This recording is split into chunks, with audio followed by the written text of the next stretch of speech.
Firman Allah Subhanahu wa taala dalam surah Al-Baqarah, "Alladzina atainahumul kitaba ya'rifunahu kama ya'rifuna abna'ahum wa inna fariqam minhum layaktumunal haqqa wa hum ya'lamun."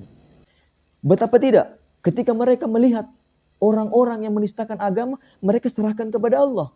Tetapi ketika mereka melihat sebuah individu atau sebuah kelompok yang berbeda mendiskreditkan, menghina kelompoknya, mereka rela menumpahkan darah.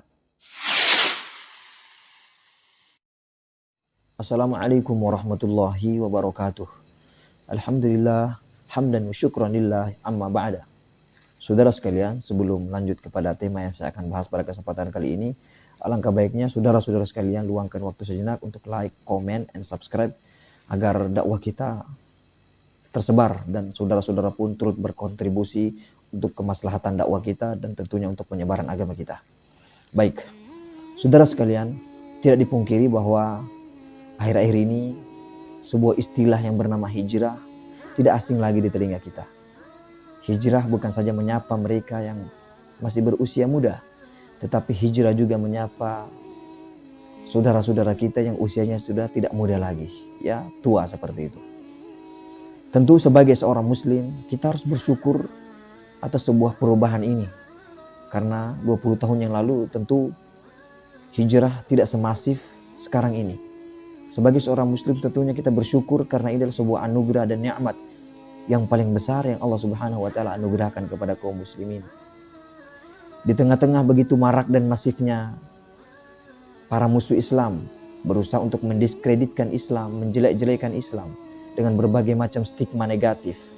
Tetapi Allah Subhanahu wa taala tetap menembuskan cahayanya di dalam hati-hati kaum muslimin yang ingin mempelajari Islam secara totalitas. Tentu ini senada dengan firman Allah Subhanahu wa taala di dalam surah As-Saff, "Yuriduna liyutfi'u nurallahi biafwahihim wallahu mutimmu nurihi walau karihal kafirun." Yuriduna liyutfi'u nurallahi biafwahihim. Mereka yang membenci Islam, menginginkan dan berusaha untuk meredupkan cahaya Allah Subhanahu wa taala dengan mulut-mulut mereka. Wallahu mutimmu nurihi walau karihal kafirun. Tetapi Allah Subhanahu wa taala tetap menyempurnakan cahayanya meskipun begitu banyak orang yang tidak menyukainya, orang-orang kafir tidak menyukainya. Alhamdulillah, hijrah semakin masif di negeri kita, bahkan di seluruh penjuru dunia. Dan saudara sekalian, di tengah-tengah masifnya hijrah yang menyapa kaum muslimin, ada sebuah penyakit yang menjadikan hijrah itu seakan-akan ternodai. Dan penyakit itu pun turut mengkerdilkan Islam. Penyakit itu bernama fanatisme, fanatik buta atau ta'assub. Bukan ta'assub fanatik terhadap Islam, tetapi fanatik terhadap kelompok. Inilah yang merusak Islam. Betapa banyak saudara-saudara kita, kaum milenials kita, yang ketika mulanya dia berhijrah ingin mengenal agama secara totalitas, tetapi setelah dia berusaha untuk berhijrah ternyata dia terjebak dalam sebuah firqah, dalam sebuah kelompok. Sebenarnya tidak masalah, tidak ada masalah dalam kelompok-kelompok yang ada ini selagi akidah mereka masih bagus. Dan alhamdulillah, begitu banyak kelompok-kelompok di negeri kita akidahnya masih lurus. Namun yang menjadi persoalan, teman-teman dan saudara-saudara kita yang baru berhijrah ini terjebak dalam sebuah penyakit. Yang saya katakan tadi itu penyakit fanatisme, ta'assub, fanatik buta.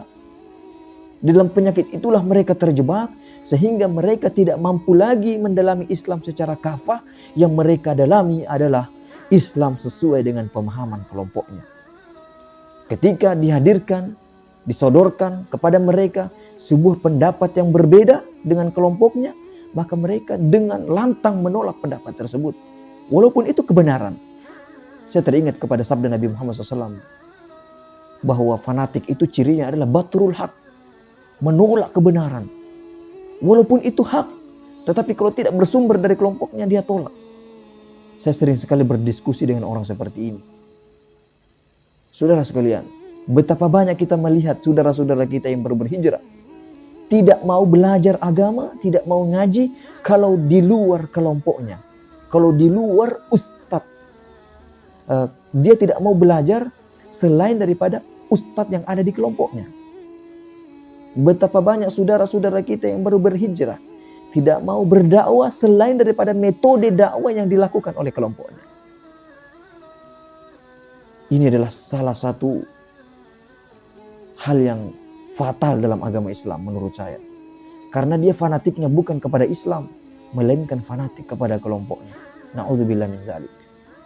Penyakit fanatisme adalah penyakit Yahudi dan Ahlul Kitab pada zaman Nabi Muhammad SAW.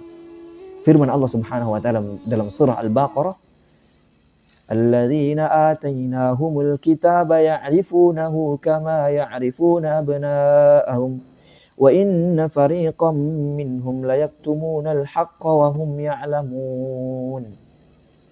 Alladzina atainahumul kitaba ya'rifunahu. Para ahlul kitab itu mengetahui dan mengenal Nabi Muhammad SAW. Kama ya'rifuna abna'ahum. Sebagaimana mereka mengenal anak-anak mereka. Ya'rifuna abna'ahum.